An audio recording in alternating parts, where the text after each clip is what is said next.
আসসালামু আলাইকুম আরহামাতুল্লাহি ওয়া বারাকাতুহু। আশা করি আপনারা সবাই ভালো আছেন। আলহামদুলিল্লাহ, আমিও ভালো আছি।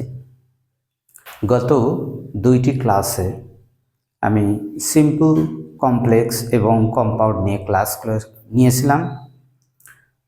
সিম্পল, কমপ্লেক্স, কম্পাউন্ডের প্রথম ক্লাসে আমি বেসিক বিষয় আলোচনা করেছিলাম। দ্বিতীয় ক্লাসে 1 থেকে 5টি রুলস নিয়ে আলোচনা করেছিলাম। আজকে আরও 4টি রুলস নিয়ে আলোচনা করতে যাচ্ছি। ওকে, 6 নাম্বার, সিম্পল সেন্টেন্সে যদি ইনস্পাইট অফ এবং ভার্বের সাথে আইএনজি অর্থাৎ V4 থাকে এবং আর একটা যদি সেন্টেন্স থাকে, তাহলে এটাকে কিভাবে আমরা কমপ্লেক্স সেন্টেন্স করব। তাহলে সিম্পলি ইনস্পাইট অফ V4 বা ভার্বের সাথে আইএনজি এইটা এবং তারপরে সেন্টেন্স থাকলে কমপ্লেক্স করার সময় দো অলতো ব্যবহার করব। কারণ সিম্পলি যে সেন্টেন্সটা থাকে সেইটা এমন একটা কাজকে বোঝায় যে যদিও এই ধরনের অর্থটা বোঝায়, এই কারণে দো অলতো ব্যবহার করা হয়। দো অলতো ব্যবহার করে একটা সেন্টেন্স হয়, তারপরে কমা দিয়ে আর একটা সেন্টেন্স হবে। আর কম্পাউন্ড করতে গেলে দুটো সেন্টেন্স বানিয়ে একটা সেন্টেন্স হবে, তারপরে বার্ড যুক্ত হবে, তারপর আরেকটা সেন্টেন্স হবে। ওকে, কিভাবে সেন্টেন্সটা আমরা দেখি এটা। তাহলে 6-এর এক্সাম্পল, যেমন এখানে সিম্পল, 6-এর সিম্পল আমি দিচ্ছি। ইনস্পাইট অফ রিডিং ওয়েল, ভালোভাবে পড়া সত্ত্বেও হি ফেলস, সে ফেল করে, হি ফেলস। তাহলে এখানে ইনস্পাইট অফ ব্যবহার আছে, তারপরে V4 অর্থাৎ ভার্বের সাথে আইনজে, তার সাথে অতিরিক্ত যুক্ত আছে, কিন্তু এইটা হচ্ছে ইনস্পাইট অফের ফ্রেজ।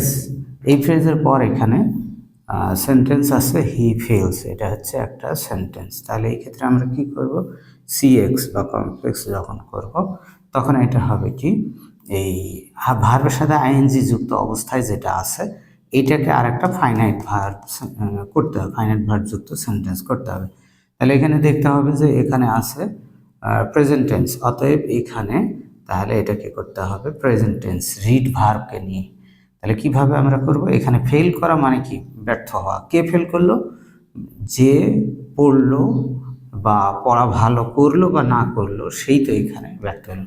তাহলে সেন্টেন্সটাকে আমরা এইভাবে করব, প্রথমে দিব দো মানে হচ্ছে যদিও, দো এখন সাবজেক্ট, তাহলে কি হবে, একই ব্যক্তি, এই জন্য সাবজেক্ট ওটাই হবে হি। রিড মানে হচ্ছে পড়া, এখন হিটা যেহেতু থার্ড পারসন সিঙ্গুলার নাম্বার এবং এখানে যেহেতু প্রেজেন্ট টেন্স, এই জন্য এখানে প্রেজেন্ট টেন্স রিড, কিন্তু থার্ড পারসন সিঙ্গুলার কারণে ভার্বের সাথে এস যুক্ত হচ্ছে। তাহলে দো হি রিডস, তারপরে যে অতিরিক্ত আছে ওয়েল, কমা, এটা হলো ফাইনাইট ভার্ব যুক্ত সেন্টেন্স। এবং এখানে দোটা দ্বারা মানে দো কনজাংশন ব্যবহার করা হয়েছে, though he reads well, comma, he fails.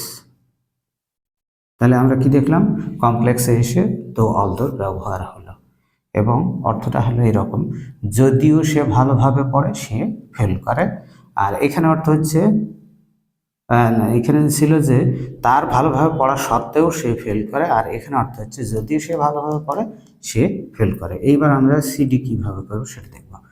যদি সিডি করি তাহলে চিন্তা করতে হবে যে কমপ্লেক্স থেকে এখানে দো অলদো যেটা আছে এটাকে বাদ দেব। তাহলে এটা বাদ দিলে যে সেন্টেন্সটা হচ্ছে সেটা আমরা লিখব হি, তাহলে এইচটা পড়াতে দিয়ে হি রিডস ওয়েল, কমা আর থাকছে না, এখানে কি হবে অ্যান্ড, না সরি, এখানে তাহলে কি যুক্ত হবে সেটা আমি এখানে দিয়ে দিছি, এখানে হবে কি বাট, কিন্তু হি ফেলস, তার মানে হচ্ছে সে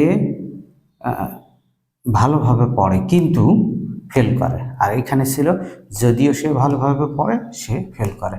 আর এখানে ছিল তার ভালোভাবে পড়া সত্ত্বেও, এখানে ছিল সত্ত্বেও, এখানে এইগুলো অর্থগুলো মনে রাখতে হবে, এখানে সত্ত্বেও, এখানে যদিও, কিন্তু, সত্ত্বেও, যদিও, কিন্তু, এই তিনটা মনে রাখতে হবে। তাহলে এখানে সত্ত্বেও, যদিও, কিন্তু, এই অর্থগুলো মনে রাখতে হবে, পাশাপাশি সেন্টেন্সগুলো কিভাবে কমপ্লেক্স কম্পাউন্ড করা হচ্ছে সেইগুলো আমাদের জানা থাকতে হবে, যে এখানে যে টেন্স থাকবে পরের সেই টেন্সটা এখানে আগের টেন্সে হবে। এখানে আসা প্রেজেন্ট টেন্স, এখানে হলো প্রেজেন্ট, এখানে আসা প্রেজেন্ট, এই জন্য এখানেও প্রেজেন্ট করা হলো।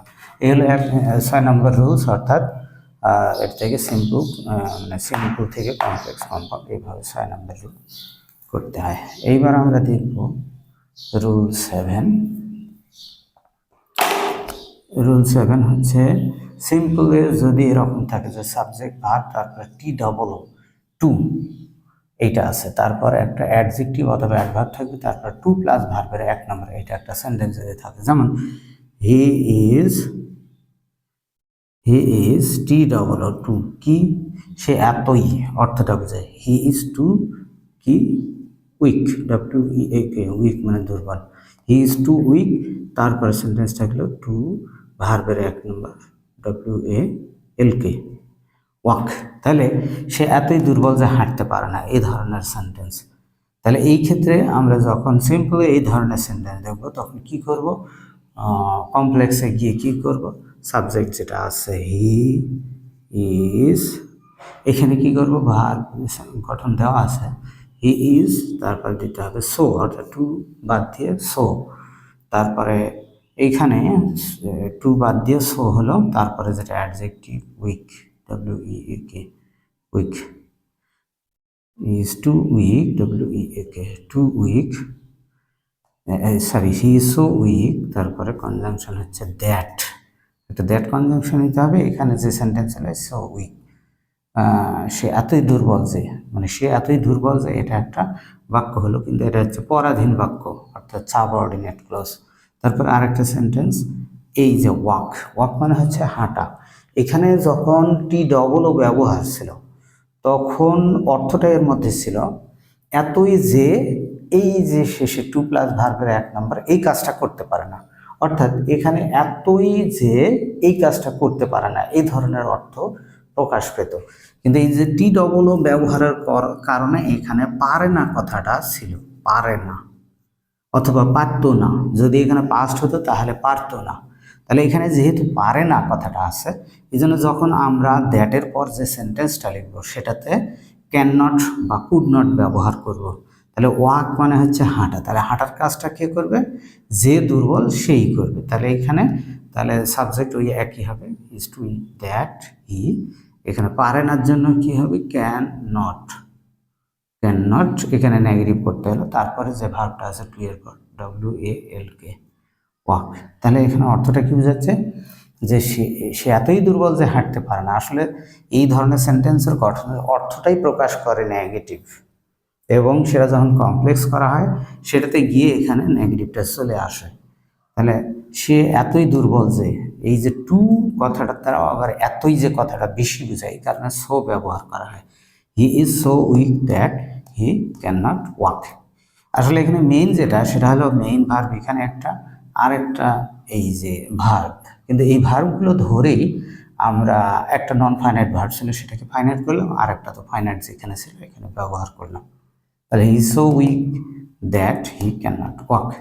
আরেকটা এখানে জানার বিষয় যেটা, যদি এখানে বি ভার্ব না হয়ে মেইন ভার্ব হতো তাহলে কিন্তু এখানে হতো অ্যাডভার্ব, উইক এর বদলে অন্য কোনো একটা ওয়ার্ড অ্যাডভার্ব হতো, তখন এটা হতো সাবজেক্টের পর মেইন ভার্ব সো, এরপর এখানে অ্যাডভার্ব লিখে দ্যাটটা তারপরে এটা ব্যবহার করতে হতো। যাই হোক, এখানে সিম্পল থেকে কমপ্লেক্স হচ্ছে কি, যে he is too weak to walk, he is so weak that he can not walk, এটা যখন সিরি করবো তখন এখানে যেহেতু কনজাংশন বাদ দিতে হবে, এখানে সো এতই যে কথাটা বোঝায়, এই জন্য সোটাকে এখানে ভেরি ব্যবহার করতে হবে, যেটা এখানে দিয়েছি যে সেন্টেন্সটা ভেরি দ্বারা যুক্ত করতে হবে। তাহলে he is very weak, he is very weak. এখানে চেঞ্জ একটু হলো, যেটা কি, যে কমপ্লেক্সে যেটা সো ছিল সেটা এখানে ভেরি হয়ে গেল, ভেরি উইক, তারপর কনজাংশন অ্যান্ড, তারপর দিতে হবে অ্যান্ড সো, তারপরে সেন্টেন্স যেটা থাকে and so he can not walk, এখানে যেটা থাকে আর কি। তাহলে এইভাবে আমরা দেখছি 7 নম্বরের রুলসটা, যে TOO এরপর টু যুক্ত যে ভার্ব, নন ফাইনাইট ভার্ব যুক্ত যে সেন্টেন্স, সেটা কমপ্লেক্স করতে গেলে আমাদের করতে হবে so adjective that plus sentence negative, তারপরে এখানে যখন কমপ্লেক্স করবো সেটাকে এইভাবে অর্থাৎ সো এর বদলে ভেরি করতে হবে, অ্যান্ড সো করতে হবে যুক্ত, আর তারপরে বাকি অংশ লিখতে হবে। এটা হচ্ছে রুল 7। এবার আমরা রুলস 8-এ যাব। রুল 8-এ কি আছে সেটা হলো যে প্রিপোজিশন প্লাস কোনো নাউন, সেই নাউনটা হয় টাইম অথবা প্লেস হবে। যেমন আমি যদি একটা লিখি টাইম দ্বারা, ইন উইন্টার, উইন্টার মানে শীতকাল, তাহলে শীতকাল এখানে এটা হচ্ছে টাইম এবং সেটা হচ্ছে নাউন, প্রিপোজিশন প্লাস নাউন। তারপরে এখানে সেন্টেন্স একটা হবে, সেই সেন্টেন্সটা কীরকম, যেমন শীতকালে আমরা কি হই বা কি পাই, এই ধরনের যদি আমরা লিখি যে ইন উইন্টার কি হয়, উই গেট, আমরা পাই, কি পাই, ডেট জুস মানে হলো খেজুরের রস, ডেট জুস মানে খেজুরের রস। তাহলে সাবজেক্ট ভার্ব অন্যান্য যেটা আছে এটা হচ্ছে ফাইনাইট ভার্ব যুক্ত সেন্টেন্স, এইটা সেন্টেন্স, আর তার আগে সেই সেন্টেন্সের আগে প্রিপোজিশন প্লাস টাইম। এটাকে যখন আমরা কমপ্লেক্স করব তখন কি করতে হবে, ইট একটা অতিরিক্ত সাবজেক্ট, অর্থাৎ এটাকে বলা হয় ইন্ট্রোডাক্টরি সাবজেক্ট হিসেবে ইটকে নিতে হচ্ছে, ইট আর দেয়ার ইন্ট্রোডাক্টরি সাবজেক্ট। তো যাই ইটকে আমরা এখানে নিব প্রথমে, কারণ এটাকে আমাদের নন ফাইনাইট থেকে এখানে ফাইনাইট ভার্ব করতে হবে, অথবা এখানে যে ফ্রেজ আছে সেই ফ্রেজটাকে আমাদের ফাইনাইট ভার্ব করতে হবে। তাহলে প্রথমে কি নিতে হবে, ইট। তাহলে ইটের পর এখানে যেহেতু ভার্ব ছাড়া সেন্টেন্স হয় না, ইটের পর একটা বি ভার্ব লাগবে। এই বি ভার্বটা এখানকার অ্যামিজার হবে না ওয়াজ হবে, সেটা ওয়াজ আর হবে, সেটা নির্ভর করে এখানকার সেন্টেন্সের উপর। এখানকার সেন্টেন্সে আমরা দেখছি যে গেট, এটা হচ্ছে ভার্বের 1 নম্বর, এই জন্য বি ভার্বের 1 নম্বর নিতে হবে। ইটের জন্য বি ভার্বের 1 নম্বর হচ্ছে ইটস। তাহলে ইট ইজ, তারপরে নাউনটা এটা ব্যবহার করতে হবে, ইট ইজ উইন্টার। তাহলে এটা একটা ফাইনাইট ভার্বযুক্ত সেন্টেন্স হলো এটা, ইট ইজ উইন্টার। এরপরে এখানে আমাদের ব্যবহার করতে হবে এই যে এখানে যেটা আছে, যেটা হচ্ছে রিলেটিভ প্রোনাউন বলা হচ্ছে। উইন্টার মানে শীতকাল, শীতকাল এটা একটা সময়, সময়ের বদলে আমরা যেটা ব্যবহার করতে পারবো সময়ের বদলে, সেটা হচ্ছে একটু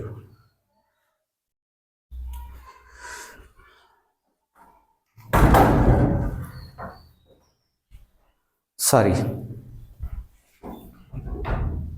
এখানে সময়ের বদলে যেটা আসছে রিলেটিভ প্রোনাউন, অর্থাৎ রিলেটিভ প্রোনাউন হচ্ছে যেটা হু হুইচ, এইটা হু হুইচ হার্ট, এগুলো যদি কোনো নামের বদলে হয় সেটা হয় হু অথবা হুইচ, যদি বস্তুর বদলে হয় সেটা হয় হুইচ, ব্যক্তির বদলে হলে হুইচ। কিন্তু যদি কোনো সময়ের বদলে হয় তাহলে সেটার জন্য হয় রিলেটিভ প্রোনাউন হোয়েন। তাহলে এখানে দিতে হচ্ছে হোয়েন, হোয়েন, হোয়েন মানে যখন, হোয়েন মানে কিন্তু কখন না, এখানে যখন। তাহলে ইট ইজ উইন্টার, এটা হচ্ছে শীতকাল, হোয়েন, তখন কি হয়, বাকি সেন্টেন্সটা লিখতে হবে। কি সেন্টেন্স আছে, সরি সেন্টেন্স আছে এখানে, হোয়েন উই গেট, যা যা পাই, যেটা পাই যা হয়। তাহলে এখানে কি করলাম আমরা, ইন উইন্টারকে এখানে একটা ফাইনাইট ভার্বযুক্ত সেন্টেন্সে পরিণত করলাম, তারপর এখানে রিলেটিভ প্রোনাউন হিসেবে হোয়েন নিলাম, তারপর বাকি সেন্টেন্সটা লিখলাম, এটা হচ্ছে কমপ্লেক্স। এইবার আমরা আসি কম্পাউন্ড। তাহলে কম্পাউন্ডটা আমরা কিভাবে করব, মানে কম্পাউন্ডটা হচ্ছে এখানে খুবই সহজ, এখানে আমরা শুধু কনজাংশনটা বাদ দিব। তাহলে কি হবে, ইট ইজ উইন্টার যা সেন্টেন্স আছে অ্যান্ড দ্বারা যুক্ত করে we get dead juice, it is winter and we get dead juice. তাহলে এটা কীভাবে হলো, কনজাংশনটা বাদ দিয়ে এখানে সরি এটা হচ্ছে সাবঅর্ডিনেটিং কনজাংশন বাদ দিয়ে এখানে শুধু কোঅর্ডিনেটিং কনজাংশন ব্যবহার করে দুটো সেন্টেন্স বানালাম। এইভাবে হচ্ছে রুল 8। ওকে, এটা রুল 8 এই পর্যন্ত। এইবার আমরা রুল 9-এ যাব। রুল 9-এ কীভাবে ব্যবহার করা হচ্ছে এখানে দেওয়া আছে। তাহলে এটার জন্য আমরা প্রথমে সিম্পল যদি করি, এটা হচ্ছে রুল 9। রুল 9-এর প্রথমে কি আছে, অ্যাডভার্ব। যেমন যেমন আমরা যদি লিখি স্লো হচ্ছে আস্তে, স্লোটা অ্যাডজেক্টিভ, এটাকে কি করতে বলছে এখানে অ্যাডভার্ব, স্লোলি হি, WALKS, ওয়াক্স, আস্তে আস্তে সে হাঁটে। তাহলে এটা যদি কমপ্লেক্স করি তাহলে কি হবে, এই স্লোলিটার দ্বারা একটা সেন্টেন্স করতে হবে। স্লোলি দ্বারা সেন্টেন্স করতে গিয়ে আমরা এখানে আসলে এই 8 নাম্বারে যেমন ছিল এটাতে আমরা দেখেছিলাম যে প্রিপোজিশন প্লাস নাউন, এটি কিন্তু একটা অ্যাডভার্বের কাজ করতো, কিন্তু গঠনটা এটার এইরকম। তো যাই হোক, এটাতে আমরা কি করেছিলাম, এটাকে যখন আমরা ফাইনাইট ভার্বে পরিণত করতে যাচ্ছিলাম তখন একটা অতিরিক্ত ইট লেগেছিল। এটা তো ওই রকম একটা ইট লাগবে অতিরিক্ত এবং বি লাগবে। তাহলে এটা যখন আমরা লিখছি ইট, তারপরে বি ভার্বের হিসেবে ওয়াক্স ভার্বের 1 নম্বর, এই জন্য ইট ইজ দিলাম। এটা যদি ওয়াকড থাকতো তাহলে এখানে ওয়াজ হতো, অর্থাৎ পাস্ট হতো, এটা পাস্ট হতো, এটা পাস্ট হতো। ইট ইজ তারপরে আসছে কি, এটা হচ্ছে স্লো, স্লো বানান হচ্ছে SLOW, স্লো। এখন প্রশ্ন হচ্ছে যে স্লো আমরা কেন লিখলাম? আসলে ইন্ট্রোডাক্টরি ইট এরপর বিভাগ যখন বসে তারপরে কখনো অ্যাডভার্ব বসে না হয়, এখানে অ্যাডজেক্টিভ না হলে নাউন বসবে। তো এইখানে ব্যবহার করতে হবে অ্যাডজেক্টিভ এবং গঠনে সেটা দেওয়া আছে ইট প্লাস বি প্লাস অ্যাডজেক্টিভ। তাহলে ইট ইজ স্লো মানে এটা হচ্ছে ধীর, তারপরে কনজাংশন হিসেবে দ্যাট, তারপর হি ওয়াক্স মানে সে হাঁটে। এটা কি, তার হাঁটাটা সম্পর্কে বলা হচ্ছে এটা আস্তে যে সে হাঁটে। তাহলে এইভাবে যে কোনো একটা অ্যাডভার্ব অর্থাৎ এলওয়াই যুক্ত, বিশেষ করে একটা ওয়ার্ডে একটা যদি কোনো অ্যাডভার্ব থাকে সেটাকে আমরা কমপ্লেক্স করতে গেলে কি করব, ইট প্লাস বি প্লাস অ্যাডজেক্টিভ বানাবো এখানকার অ্যাডভার্বটাকে, তারপর দ্যাট যুক্ত করে বাকি সেন্টেন্সটা লিখবো, তাহলে এটা কমপ্লেক্স সেন্টেন্স। এইবার আমরা সিডিতে যাই।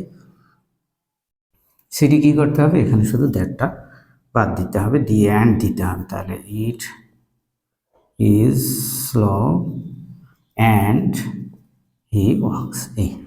এখানে এইভাবে আমরা দেখছি যে 9 নম্বরের রুলস অনুযায়ী অ্যাডভার্ব থাকলে এটাকে সিম্পল, কমপ্লেক্স, কম্পাউন্ড এইভাবে করতে হয়। তো প্রিয় শিক্ষার্থী, আপনাদেরকে অনেকক্ষণ ধরে ধৈর্য ধরে দেখার জন্য অনেক অনেক ধন্যবাদ। আসলে এই ভিডিওটা লং হওয়ার কারণে হয়তো বা দেখতে অধৈর্য হবে, কিন্তু আসলে বুঝতে গেলে পারতে গেলে অবশ্যই ধৈর্য ধরে দেখতে হবে। এমনকি আমার যে পূর্ববর্তী ভিডিওগুলো ছিল অনেক বড় বড় ছিল, সেটা বুঝতে গেলে অর্থাৎ সিম্পল, কমপ্লেক্স, কম্পাউন্ড পারতে গেলে আপনাদের অবশ্যই ধৈর্য ধরে একটু সময় নিয়ে দেখতে হবে। কারণ একটা গ্রামার শিখতে গেলে কোনো এক জায়গায় গিয়ে যখন আপনারা শিখতে যান সেখানে অনেকক্ষণ ধরে পড়তে হয়, ঠিক সেইভাবে এখানে করতে হচ্ছে। অতএব এই ভিডিওটা দীর্ঘ সময় ধরে আপনারা দেখবেন এবং অবশ্যই শিখতে পারবেন। আর পরবর্তী যে আইটেমগুলো আছে সেগুলো দেখার জন্য, বোঝার জন্য অবশ্যই আমার চ্যানেলটাকে সাবস্ক্রাইব করে রাখবেন। সে পর্যন্ত ভালো থাকবেন। আসসালামু আলাইকুম ওয়া রাহমাতুল্লাহি ওয়া বারাকাতুহু।